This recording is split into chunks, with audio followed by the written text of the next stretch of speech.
വനിതാ ദിനം ആഘോഷിക്കുന്ന ഈ ദിനത്തിൽ ചികിത്സാ പിഴവ് കാരണം ജീവിതം വീൽചെയറിലായ ഒരു 22-കാരിയുടെ അവസ്ഥയിലേക്കാണ് നമ്മൾ പോകുന്നത്.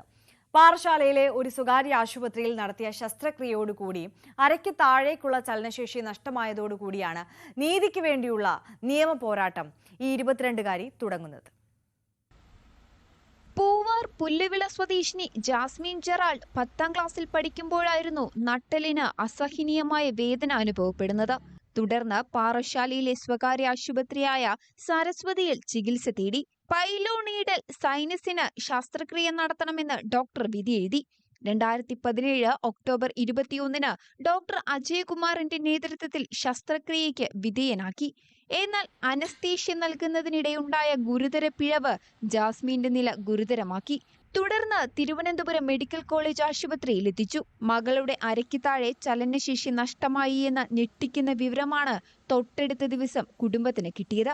ഇവിടെ വെച്ച് തന്നെ മോക്ക് സെൻസേഷൻ പോയി കഴിഞ്ഞു, കംപ്ലീറ്റ് ബ്ലീഡിംഗ് ആയി, സെൻസേഷൻ പോയി കഴിഞ്ഞു, എല്ലാം കഴിഞ്ഞു. അപ്പോൾ ഡോക്ടർ പറഞ്ഞ് നിങ്ങൾ എത്രയും സെൻസേഷൻ പോയ കാര്യമൊന്നും നമ്മളോട് പറയുന്നില്ല, എത്രയും പെട്ടെന്ന് നമുക്ക് മെഡിക്കൽ കോളേജിലോട്ട് പോകണമെന്ന് പറഞ്ഞ് അവിടെ എൻ്റെ മകനുണ്ട്, മകനോട് കാര്യങ്ങൾ ഞാൻ എല്ലാം ഏർപ്പാടാക്കിയിട്ടുണ്ട്, നിങ്ങൾ എത്രയും വേഗം പോകണമെന്ന് പറഞ്ഞു.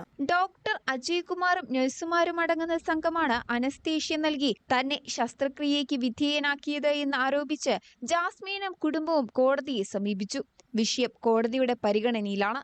തനിക്കുണ്ടായ ദുരനുഭവം മറ്റൊരു വ്യക്തികൾക്കും ഉണ്ടാകരുത് എന്ന ഉദ്ദേശത്തോടെയാണ് നിയമ പോരാട്ടത്തിന് ഇറങ്ങിയത് എന്ന് ജാസ്മിൻ വ്യക്തമാക്കി. എനിക്ക് അനസ്തേഷ്യ തന്നു. അനസ്തേഷ്യ തന്നപ്പോഴത്തേക്കും നട്ടെല്ലിലാണ് നമുക്ക് അനസ്തേഷ്യ തരുന്നത്. ആ സൂചി നമുക്ക് നട്ടെല്ലിൽ കുത്തുമ്പോൾ തന്നെ ആ ഡോക്ടർ അവിടെ നിന്ന് പറയുന്നുണ്ടായിരുന്നു, അത് ബ്ലഡ് വരുന്നുണ്ട്, ഇതെന്താ ഇങ്ങനെ എന്ന് ചോദിച്ചിട്ടുണ്ടായിരുന്നു. ആ സമയത്ത് തന്നെ എനിക്ക് ബോധം പോയി.